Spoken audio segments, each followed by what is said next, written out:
सभी को राम राम। दो बातों पर बात करेंगे, एक तो इक्विवेलेंट वर्ड पर और दूसरा है हायर एजुकेशन। दोनों ही विवादित रहते हैं हर भर्ती में, हरियाणा में तो विशेषकर। अब सीईटी नोटिफिकेशन में 9.5 कॉलम पर बात करते हैं। In case of the post where equivalent word is mentioned. Equivalent word तकरीबन भर्तियों में मैंशनड होता है। आर्ट एंड क्राफ्ट वाला तो विशेष भी रहा क्योंकि इसी शब्द से पीड़ित है वे। In case of the post where equivalent word is mentioned in essential qualification. भाई जहाँ भी इक्विवेलेंट शब्द का प्रयोग हो एसेंशियल क्वालिफिकेशन यानी कि ज़रूरी क्वालिफिकेशन में, कैंडिडेट शैल आल्सो अपलोड और produce relevant equivalence certificate from the concerned authority at the time of submitting online application form and when required to be produced by the candidate।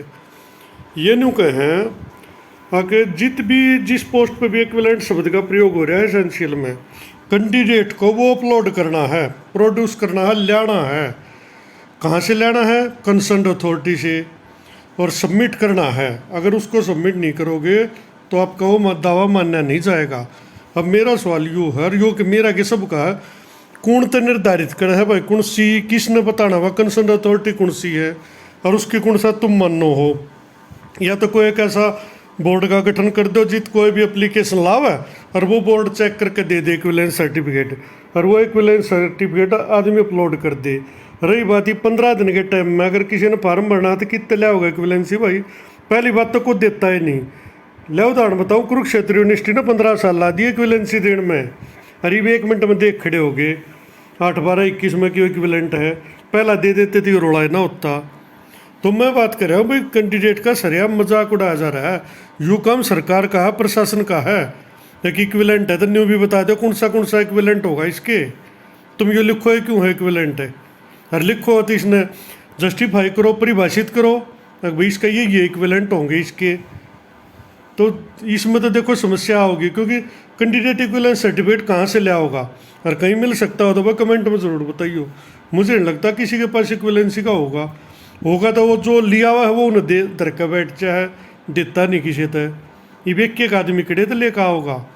चलो, however final decision regarding selection of such candidate will be taken by the concern department appointing authority. फिर नहीं कहें, चलो equivalence certificate भी दे देगा ना, फिर भी फाइनल डिसीजन वो होगा उस डिपार्टमेंट का जिसमें वो नौकरी लगन जा है। बाजूकर एजुकेशन डिपार्टमेंट में जागा, हेल्थ में जागा उनका, यह अपॉइंटिंग मेथड ये एक का चीज़ है। अब फाइनल डिसीजन भी होगा कि वे उस सर्टिफिकेट को मानते हैं कि नहीं मानते हैं। ये और विवादित कर दिया। अगला कितने तो लेके भी आ जाए तो उसकी कोई गारंटी नहीं उन्हें मानेंगे कि ना मानेंगे। If a candidate fails to submit any documentary evidence of equivalence at the time of online application and document verification, he shall not be considered eligible for the post। यानी किसने अपना डॉक्यूमेंट्री एविडेंस नहीं दिखाया ना equivalence का, वो online application के time और डॉक्यूमेंट वेरिफिकेशन में, वो एलिजिबल नहीं होगा, वह नॉट एलिजिबल हो जाएगा उस पोस्ट से। तो अगर इक्विवेलेंट लिखा दिखा ना अपना कहीं किसी भी पोस्ट पर, तो भाई उसका सर्टिफिकेट पहला ही ढूंढ लो कित मिल लगा। मन्नत आजती बेरा नहीं पट्टे देगा कौन, और देगा तो उसकी मानने का कौन।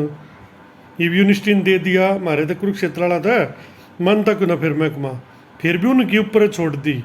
या तो न्यू कह दे भाई जो सा संस्थान कोर्स कराओगा वो बताओगा इक्विवेलेंसी, ठीक है भाई जो जित तक कोर्स करो अपने उस तो साथ में इक्विवेलेंसी का वहीं पर एप्लीकेशन लगाओ और लेकर आ जाओ, ठीक है।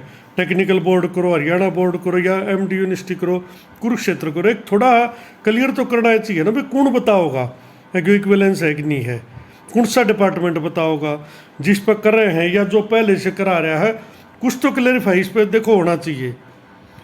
अच्छा, एक 9.6 पॉइंट, ये तो 9.5 था, ये तो इक्विवेलेंट का। इसके बारे में जिसने भी ज्ञान हो, नॉलेज हो, थोड़ा बोलियो भाई, कमेंट ज़रूर करियो। अच्छा, 9.6 है, एज पर दी गवर्नमेंट इंस्ट्रक्शन नंबर, ये 25/3/16 का वो लेटर है हायर एजुकेशन वाला, ये पढ़ लो नंबर। If a candidate possesses higher qualification in the same line as prescribed in the minimum qualification, applicable to a particular post, then he should be considered as eligible for the post. अब clear कर दिया है भाई, CET में जिस भी post के लिए आप अप्लाई करो उसमें मिनिमम क्वालिफिकेशन देख लो। अगर उस मिनिमम से हायर आपके पास है, मिनिमम बेसिक ना हो, हायर अगर आपके पास है तो आप एलिजिबल है। आपको फार्म भरना है, कदे न्यू सोच के मेरे तो पास तो यह डिग्री नहीं, फार्म ना भरे, नहीं फार्म भर दो।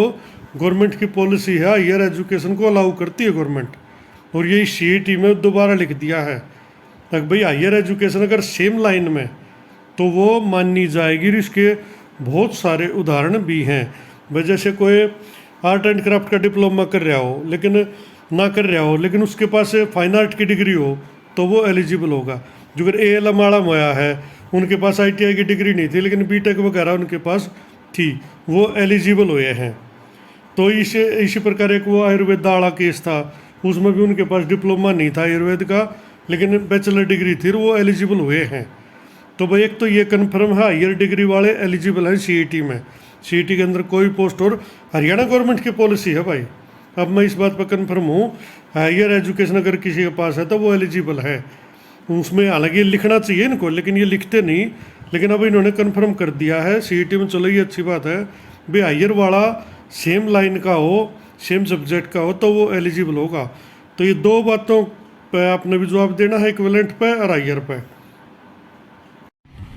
अगर मेरी बात पसंद आई हो तो वीडियो को लाइक करें और चैनल को सब्सक्राइब जरूर करो, ताकि आने वाली वीडियो का नोटिफिकेशन आपको समय पर मिल सके। धन्यवाद।